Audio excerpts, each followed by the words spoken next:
Just because Always record. I always record everything, you know? Always record. Okay, so since we haven't talked about this chord dictionary, I gotta let you know something before we move forward. okay, I'm gonna let you see this. Can you see this? You see what that says? Twitter, Did it go away? Twitter, Okay, Twitter. something together is following you? Record together is following you. Oh. And you will see that it says now. Because the second I said always record, that popped up. That so, Meant to be. Meant to be. yeah. 1984, Big Brother's listening. NSA. So weird. Yeah. Weird. Sorry. Okay, carry on. Okay, so catching up to this point, we have gone over the major scale. And we have mentioned and probably said many times that the major scale is the serious, like the starting point for any serious musical student, right? Or student of Western music, right? The major scale really cannot be overstated in terms of how important it is, because not only does it help us create melodies and define the shape of melodies and the points along the scale that you can kind of go, right? Not only does it translate to how you move around on a fretted instrument and all that stuff, it also has to do with how we understand harmony, okay?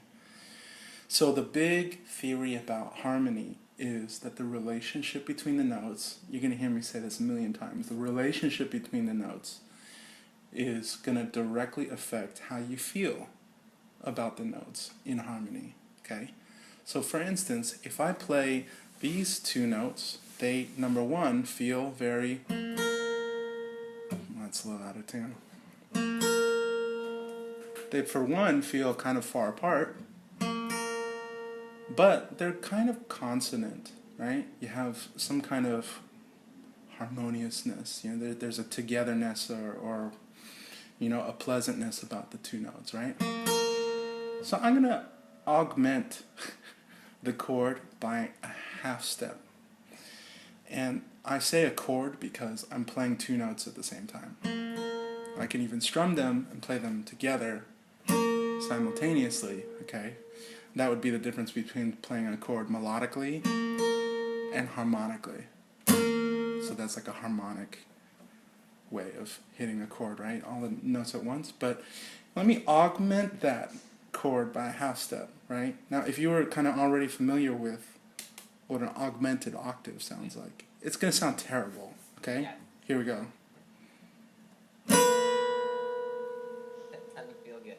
That doesn't feel good. It's kind of like, maybe you drank too much, and the morning after, like, the sun is in your face, and you have no sunglasses. Not speaking from personal experience at all. Never.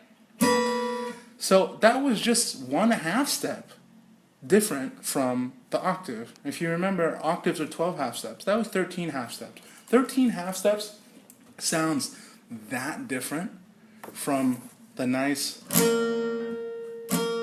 friendly, kind of almost no personality octave, right? You see what I'm saying? A half step can make all the difference in the world. It's just a small distance. In fact, it's the smallest distance between two notes in Western music, okay? And that small distance can totally alter your feelings or perception of a given song. Now here's another very, very nice example I like to use with students who like Radiohead, right? So here's a little interval, okay? Kind of nice, right? I wonder what song I'm going to play.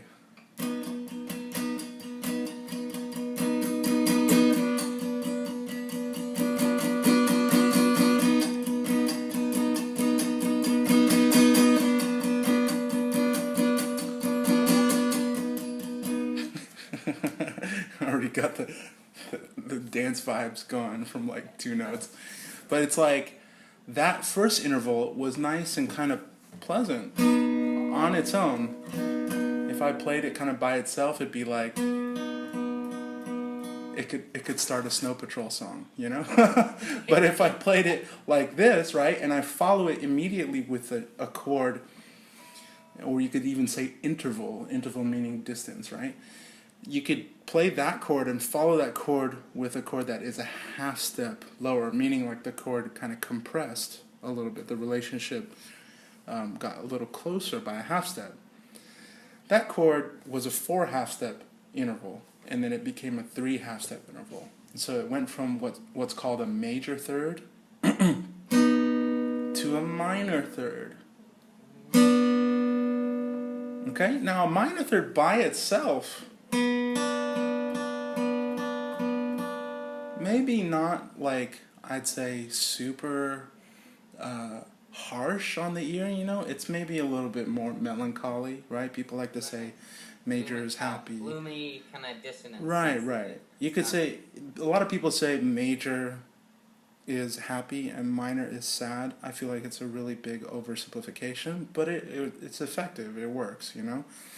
But when you play them together, the context of using both of them, where kind of like the second chord sort of replaces the first chord, it's almost like the second chord like snuck in a little like kind of jab to the gut, because it's like a little subversive. You're in the, you know, nice sunny clouds, and like I can't even enjoy this knowing what's coming next.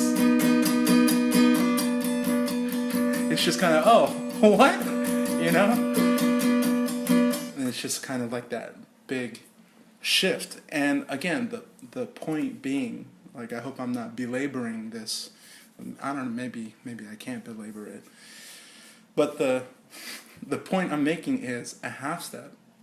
Half steps are really important, right? And so the formula of all of these chords you're going to see on this page, essentially they're common chords, and their definitions is you're going to see the half step formula for creating all of these chords, okay? So you've already done the scale exercises that have kind of started to introduce what we call thirds, right? You went 1, 3, 2, 4, 3, 5, 4, 6, and so on and so forth in the major scale. Those are thirds. You've also seen triads, 1, 3, 5, 3, 2, 4, 6, 4, 3, 5, 7, 5. You've also seen seventh chords, you know, 2, 4, 6, 8. But you played them all melodically. And what we're going to do is we're going to play them harmonically. And that takes 2 steps. Number 1, you got to understand what the formula is to look, you know, you got to look at it. And number 2, you got to apply it to the guitar. And I think a third sort of, I don't know, like a always assumed step is that you check your work, right? But we're going to look at this chord chart. Now, like I had mentioned, you knew thirds, triads, and seventh chords, okay? Really, thirds, triads, and seventh chords all have something in common. They all have thirds in common. Now, what is a third? A third is a distance between 2 notes in a scale that actually have 3 notes when you count both notes on either end. Meaning, like, if I play 1, 2, 3, right, that's 3 notes. So 1, 3 is a third, you know, or there we go, that's the key I was singing. So Dollars and Cents by Radiohead starts with a major third, right? So that's a third, all right? Now there are other kinds of thirds, like I mentioned when we talked about Dollars and Cents. Thirds can be that 4 half step interval, which 1 and 3 were, or they can be a 3 half step interval, which is how I changed that 4 half step interval to a 3 half step interval. That's called a major third and a minor third. So Dollars and Cents begins with a major third that gets replaced, or almost, I like to think, subverted by a minor third, where the root of the chord, meaning the lowest note of the chord, the main note of the chord, the root of the chord stayed the same, but the third dropped a half step to a flat third. Okay? Now, it's important to kind of So far, is this making sense? Absolutely. Awesome, awesome. So you also have to distinguish now between not just major thirds, which are 4 half steps, and minor thirds, which are 3 half steps. You also need to distinguish the difference between 1, 2, 3, 4, 5, and root, second, third, fourth, fifth. Okay, it's a very subtle language difference. But when you say 1, 2, 3, 4, 5, we're going to be using that type of language, the numbers, primarily in the context of a key. Meaning, if we are in the key of C, the 1 is a C, and so on. The 2 is a D, and the 3 is an E. Okay? When we say numbers, we're talking about the degree of that scale in a very particular key, right? It's defined. Now, when we talk about root, second, third, fourth, fifth, that type of language is actually talking about a chord irrespective of the key. I get it. Now, the reason we would do that is so that we can define and basically compare and contrast chords without worrying about what key they're found in, and just looking at them in relation to each other. Sort of almost like pretending like we're all in the same key. The root is just an ambiguous starting point for the chord. It's the main note of the chord. And so how far over from the root do we get when we reach the next note? And how far over from the next note do we reach to get to the next note? Right. And so I had mentioned, if you recall, there's a lot to take in, I know. No, I'm with you here. Cool. I had mentioned that you had already been introduced to thirds, triads, and seventh chords. Well, the thing that they all have in common is they all have thirds, meaning that a triad is made up of 2 thirds stacked on top of each other, right? Because you went 1, 3, 5. You see how that's 2 thirds? Yeah. So 1, 2, 3 is a third, and 3, 4, 5 is a third. Right. You have 2 thirds there. That's what a triad is. Now, irrespective of whether or not that's a 4 half-step third, which is a major third, or a 3 half-step third, it's still called a triad. Okay?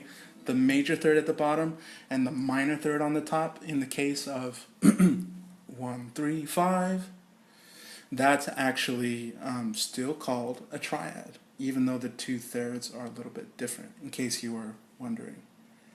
So we still... yeah, right? Because 1, 2, 3 is 4 half steps, right? If we remember our major scale. And then 3, 4, 5 is 3 half steps, if we remember our major scale. So you have 2 different thirds, a major third on the bottom and the minor third on the top. But it doesn't matter because it's still called a triad. Okay? So a triad is another word for we have 3 notes and they're all thirds apart. They're thirds stacked on top of each other. Cool on what a triad is and how it's based off of the idea of a third? Yeah. Okay? So we're going to build another block. Okay? I know this is a lot to take in, but harmony is... These are not terms that are foreign in my universe. Like, okay. It's good to actually understand what they mean. Cool. So a third is a 2-note chord where it includes 2 notes on either end of a 3-note scale, right? So 1 and 3, for instance, or 5 and 7, that's a third, right? Triads are 3 notes with 2 thirds making them up. That's their constitution, right? And we're talking about in pure idea form. This is very dry, this is very heady, and we're going to play them very soon, just to, contextualize them in sound, okay? But bear with me for one more moment. There are such chords that have 4 notes in them. And while we're on the subject, there are chords that have 5 notes in them. And really, you can kind of get to the upper limit once you get to 6 notes. Because if you have 7 notes, you have every note of a scale. You know what I mean? Because the root and the octave are the same note. You basically have a 6-note scale very, very few times. Like, I have a few ones that I like to think I patented, you know? There's like one, it's like, I think it's like, how do I play it? I can't even remember if I could play it. Da, da, da, da. Let me see. I can't even remember it then. There it is. I'm very pleased with that one. That's a 6-note chord. This is a tangent, but you know, I think this is another 6-note chord.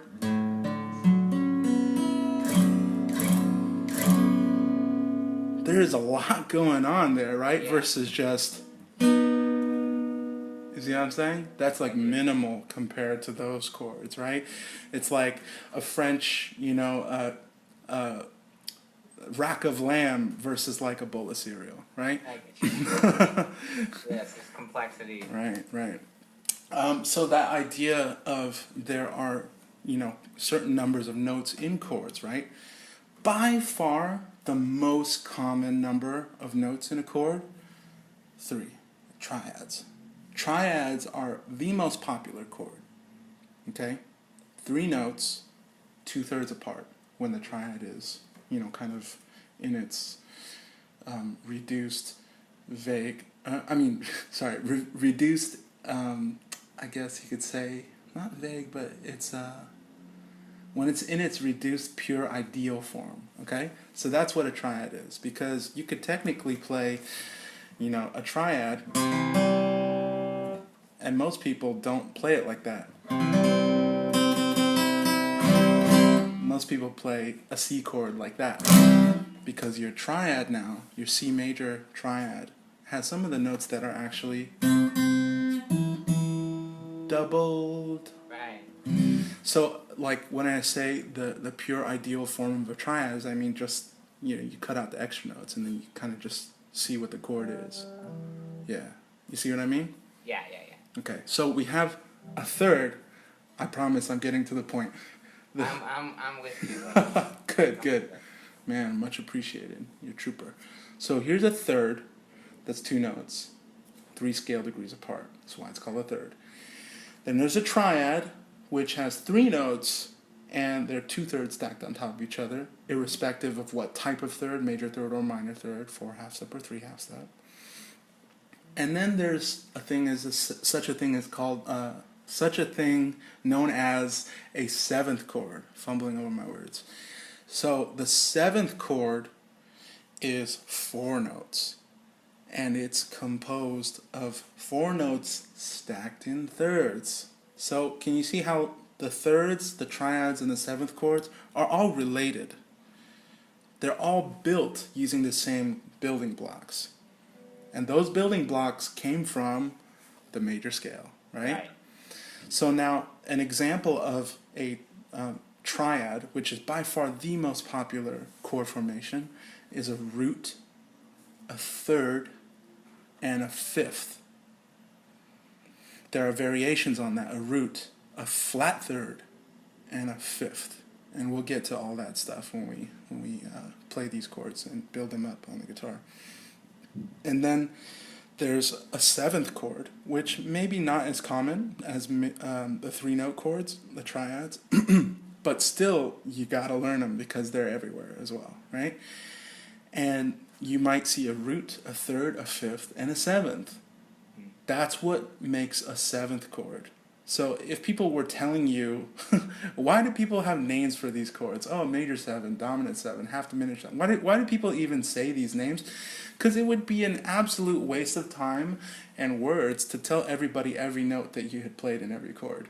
Right. In full. Verbose every time. You know, we're long-winded enough, you know?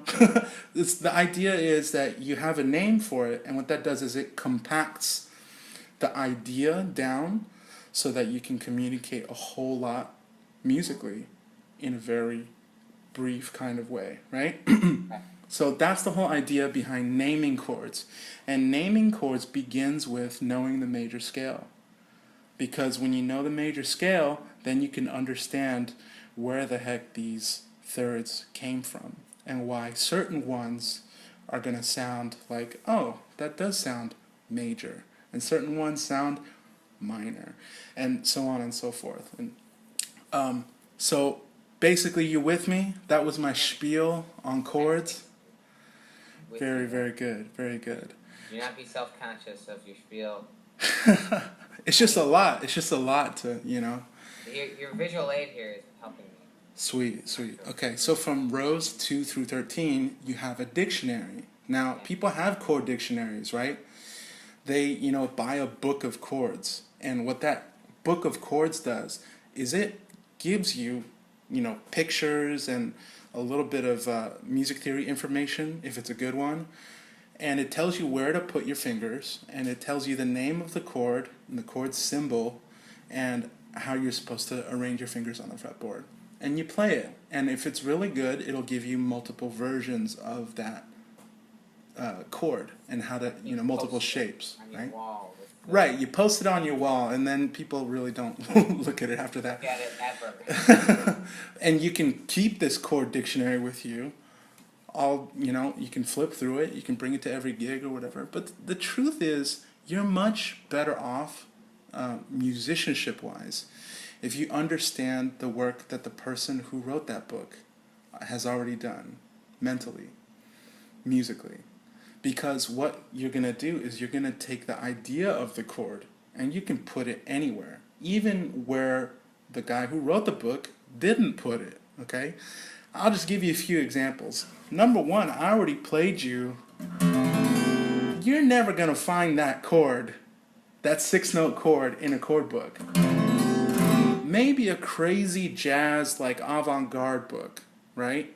You might find this chord in a book, but I highly doubt it.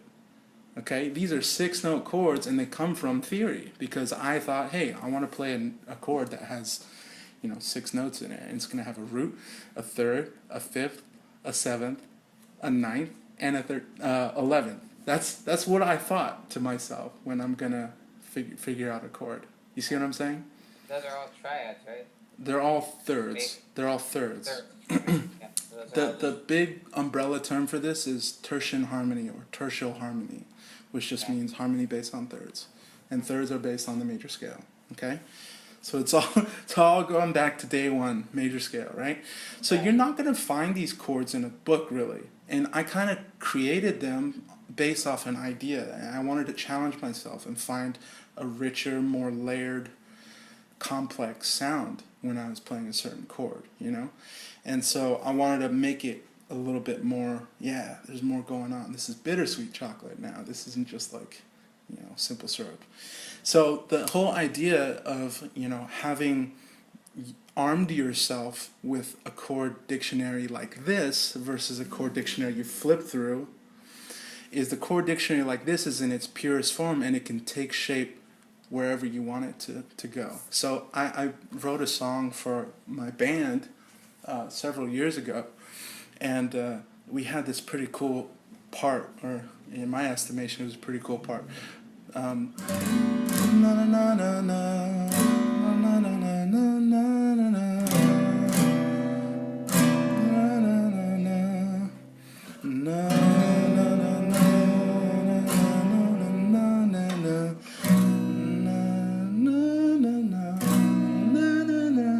Like some kind of like really anthemic. You can imagine like the drummer like pounding away at the cymbals and like the electric guitar carrying this awesome lead melody, and I'm playing the rhythm guitar where I'm like crunching away at these chords, and it's just like bass just like pounding. But anyway, those chords are,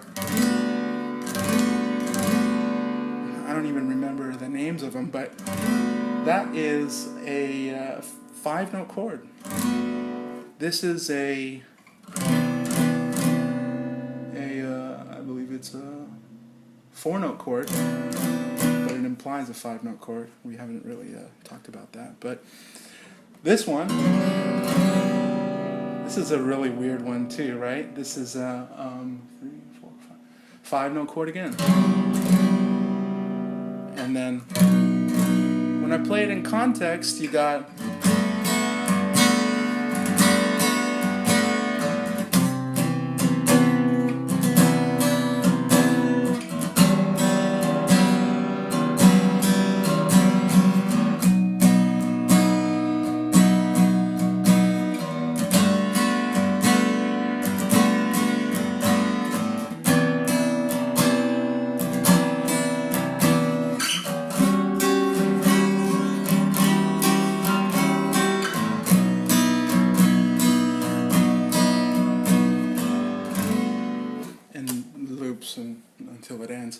if you noticed that weird chord that I played, that really weird one, I kind of did another version of it. Yeah. Like a really high up version, right? And that kind of delivered the same chord but in a different register. And I did that by music theory. So say that again? Is there a name for that, by the way? Oh yeah, there is. It's like an E minor, E minor.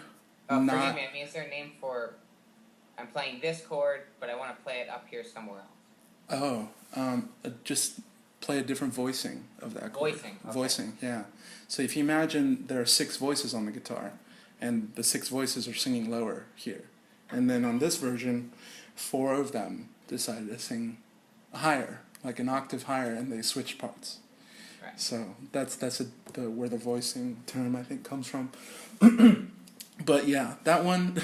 Now you got me thinking. Like, what is the name of that chord? I think it's an E minor add 9 with a 6 in it. So E minor 6 add 9, and we'll get into like chord naming and the particulars and different traditions. Like jazz guys, they kind of have different ways of naming chords than classical guys, but there's a lot of it's easier to understand now that we have a theoretical framework laid down, right? Right. So you have that chord. I used music theory to convert it to like a different voicing way up here. Without music theory, it would have been really tough. It would have been tougher. It's not impossible, but with music theory, I really, it was just took me less than a minute, right, to kind of figure out a different voicing for that weird chord. Okay, so your homework this week is to look at every chord on that list, look at the name, look at the symbol, okay? And basically, you're going to form each one of those chords separately and judge them against the other chords. So judge a 3-note chord against a 3-note chord against the next 3-note chord, like the major chord versus the minor chord. It should be pretty basic because you've heard those all your life. Right. But then judge it against a diminished chord, judge it against an augmented chord, right? And at some point I think I should put in a sus chord in there because that's also a really common 3-note chord. But then you can judge the 4-note chords, the major 7, the minor 7, the dominant 7. Really spend some time listening. Like the homework is not just to do something and be done with it, but to really listen and it's almost to taste it, if you will. If you're in a cooking class, you got to really taste it and pay attention to what's happening on your tongue, right? So with these chords, you're paying attention to what's happening in your ears and how they feel and how they're different from each other. So your major 7, your minor 7, your dominant 7, and then a half diminished 7, which jazz guys call minor 7 flat 5, then a fully diminished 7. And then you're going to look at your 5-note chords, your major 9, your minor 9, your dominant 9, which is also just known as 9. And dominant 7 is also just known as 7, because they're also really, really, really common. There are other 5-note chords, but they're not as common. So I've only listed really the most common chords and their definitions, right? So you're going to form all these chords. How in the world do you form all these chords? Well, you could sing them because you're really good at navigating the scale now. But you're going to ultimately need to transfer it onto the guitar. So when you transfer it onto the guitar, you're going to need to pick a note as your root. And you're going to need to move a certain number of half steps up the scale. Really, you can just use the scale as your base because you kind of go like... You don't have to count, that's 4 half steps. You can do it as a scale. But you're going to need to go, and then there's my major chord. That's a G major. Okay, so you're going to need to form these chords. When you play them up higher, they're also like really a lot easier to kind of hear. Or maybe even down below, you can just be like this. And really hear the chord, and then, right? And then you got And then you got, right? Now you got, and then you got, this one's really tough.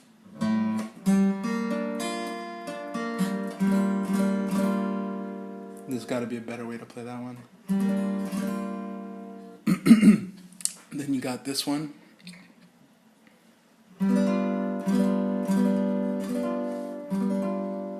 Right? And then you got 5-note chords. Eventually you're going to get to a point where you can't play them exactly voiced as root, third, fifth, seventh. You see how like I was really struggling for that, Right. one of those, right? I was really struggling because the guitar is not like the piano where you can just go bam. The guitar is tuned so that the strings have a certain relationship, and you're going to have to find the note you're looking for on the string that happens to be available, which is a certain relationship to the string that you already have a finger anchored on. Right. So there's a physical limit of how far your fingers can stretch, right, on the fretboard. And there's also the guitar limit of like, well, you have these 6 strings and they're very particularly, they're only going to give you these notes unless you retune, and then you're like in alternate tuning land, which we're not going to get into today. But that changes the whole landscape. it does. But at the same time, the fundamentals are still there. Ear training, music theory, it's all the same. Right. It's all the same. So anyway, eventually you're going to have to find a different way to finger these chords. You're going to have to find different voicings. You're going to have to jumble it up. Maybe when you play a minor 7, like I kind of unwisely did in this kind of ideal root, flat third, fifth, flat 7th form, is really difficult. You're going to have to maybe take a flat 7th and move it somewhere else. Maybe you've played that chord before and you can kind of already have a version of it that you like to use in terms of your shape, right? Your chord shape. You're going to have to maybe move the 5th or move the flat 3rd so that they're on different strings. Now, there may be different octaves when you do that, right? Then in order like that, thirds, right? But just because you move a flat 3rd an octave higher to make it easier to play on the guitar doesn't change the fact that it's still a minor 7 chord. Right. Right? The name minor 7 is really not as important as the idea behind a minor 7. Is that sound behind the minor 7 that has a certain flavor, right? And then yeah, I'm gonna hold that question for another time. Yeah, I mean we'll get into some really cool stuff. But basically, the name of the minor 7 and the idea behind it, okay, that idea is the same no matter where you move that note in the immediate vicinity of the guitar. Maybe you have like a slightly, it's like, oh, okay, you added 3 more grains of salt on this dish, right? But the main idea, okay, is that it's that chord, no matter how you voice it, no matter which way you jumble it up, okay? Just for now, keep the root as your lowest note. Okay. I don't want to open up a can of worms, but there are other chords where you don't have the root in there. Yeah, but exactly. But anyway, keep the root as your lowest note, and then if you look, we're going to go into row 16 and on.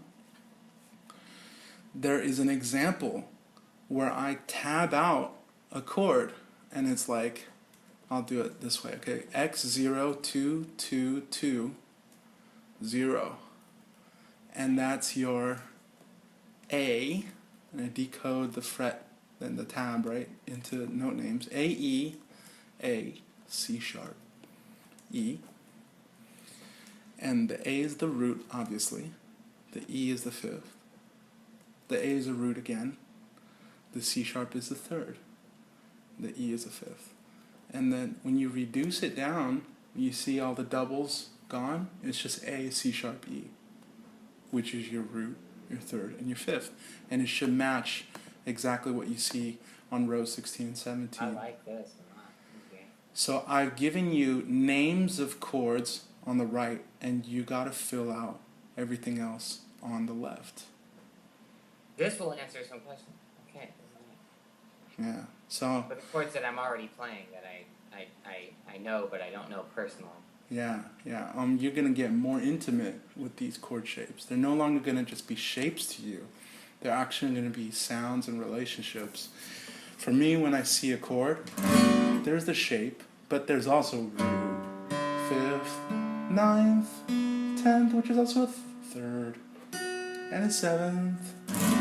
That's what they are to me. You see what I'm saying? Like there's right? I'm envious of that, my friend.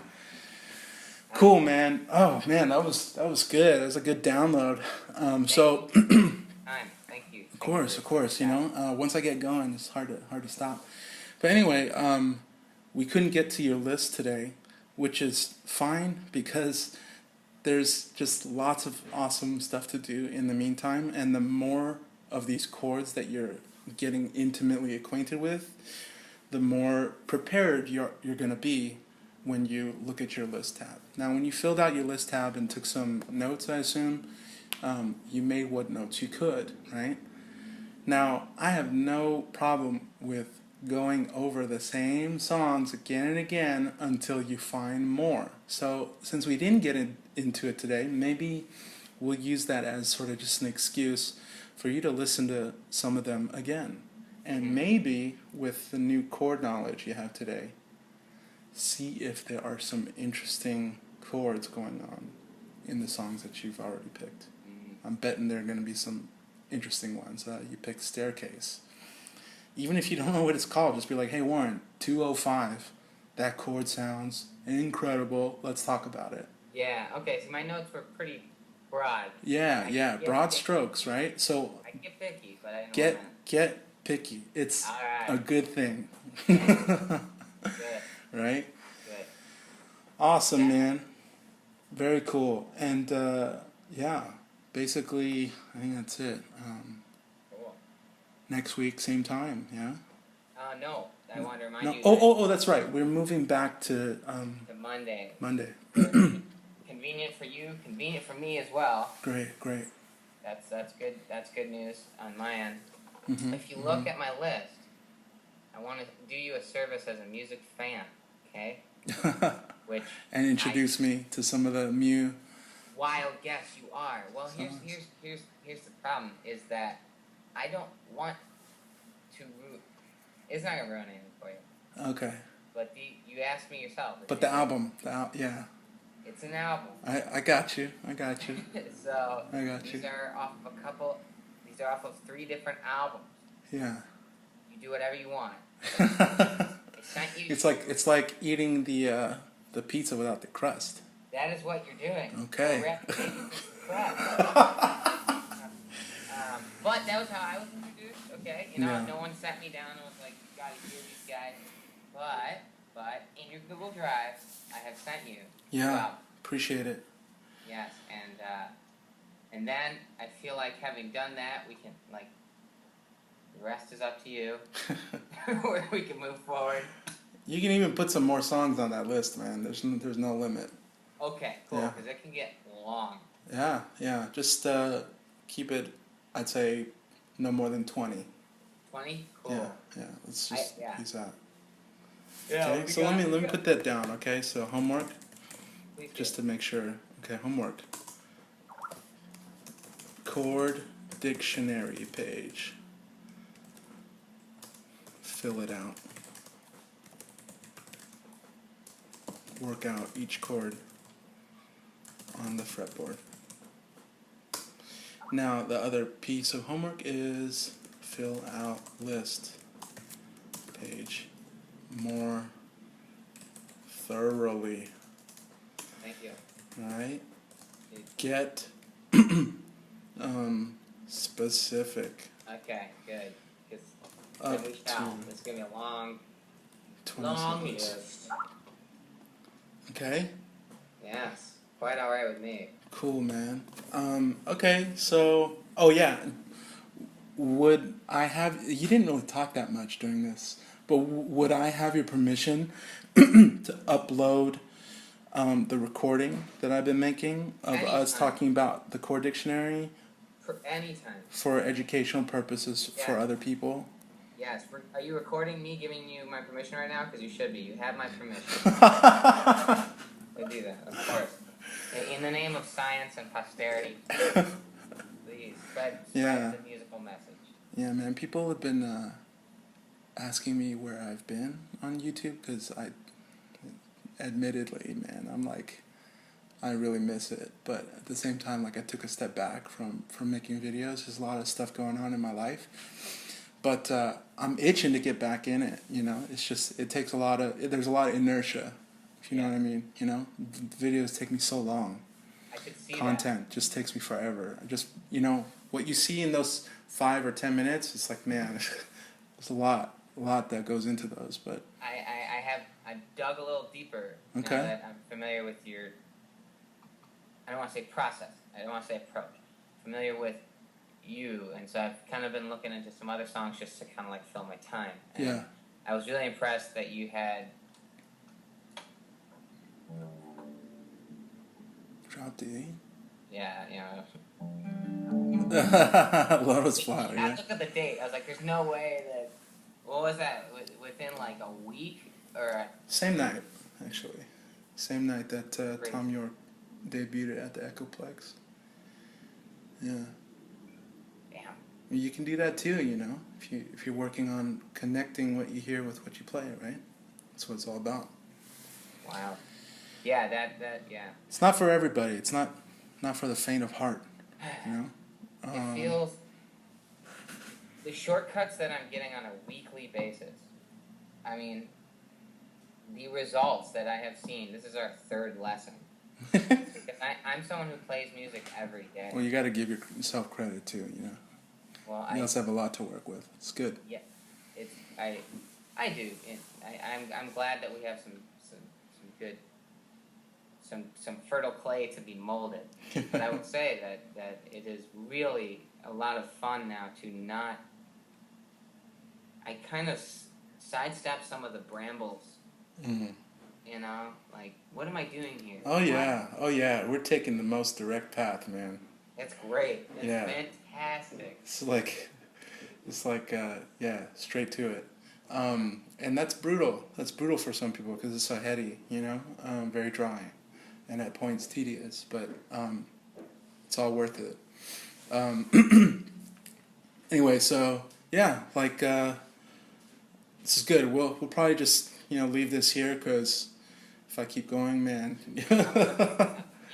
No. I got a girlfriend who's gonna be kind of ticked off either way. So. Yeah. Okay. Cool, man. Well, not cool that she'll be ticked off, but but some things can't be helped. So next week, Monday. Same time. I look forward to it. Every week I look forward to it so much. Awesome, man. All right, Warren. Have an awesome week. I will get in touch. If you have a free hour, man, I might suggest listening to one of those albums. I might. Well, I'll definitely take you up on it when I have a good amount of time to sit and absorb. All right? You do your thing. I'll see you on Monday. All right, cool, man. Bye. Later.